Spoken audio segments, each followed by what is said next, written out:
Shabbat Shalom, L'chaim L'chaim. This week's Torah portion is Bo, as it opens up with Bo el Pharaoh, come to Pharaoh. That's what Hashem says to Moshe, because he wants Moshe to tell him, about the last plagues. In this week's Torah portion, we have the last 3 plagues of the 10. We have the Arbe, I forget how it's called, locust. We have locust, we have darkness, and we have the plague of the death of the firstborn.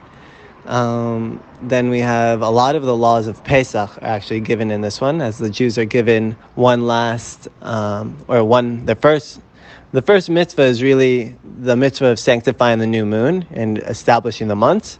But then we're given a whole bunch of laws about Pesach, which is really a mitzvah they get to do, so that they can merit being taken out of Egypt. And it ends with the mitzvah of tefillin.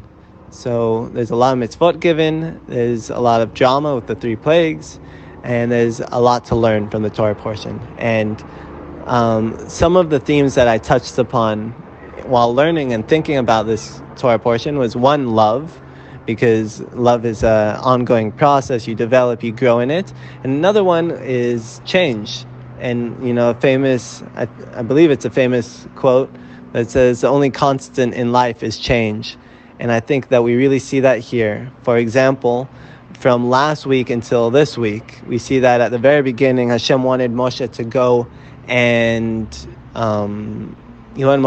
speak to Pharaoh and to, get the Jews out of Egypt. But Moshe fought against it. He said, no, I don't want to do this. I can't. I'm a person of heavy lips. I can't speak properly. And Hashem encouraged him. He said, you can do this. And now, in this week's Torah portion, we see how Moshe speaks to Pharaoh at the end. He says, not only are we leaving, but I'm taking all of our cattle, all of our sheep, all of your sheep, and all of your cattle, and we're taking anyone who's going to come with. You're going to come and you're going to bow down to me. It says, you're going to prostrate yourself to me, and you're going to send me out of here. And as we know, that's what happens. But his voice changes. He's no longer a person saying, I can't do this. He's a person that's going and telling someone what's going to happen. So we see how Moshe has changed. And what I want to focus on is life really is a series of situations that cause us to change and be better.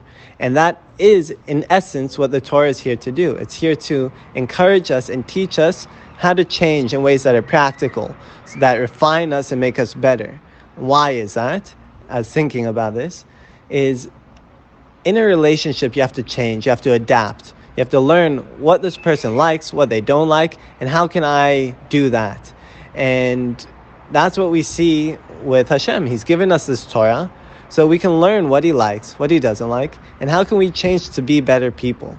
And I think in a simple way, all of us can really sit and think, what is a way that I myself would like to change? What is something I would like to do better? Maybe it's this next week. I think that's the best way to start. Little steps. What's something I would like to do better this week? And to really work on it and have it at the forefront of our mind and really try to be better people. Maybe it's related to Torah, maybe it's not. But either way, if it makes us better, that is in essence what the Torah wants.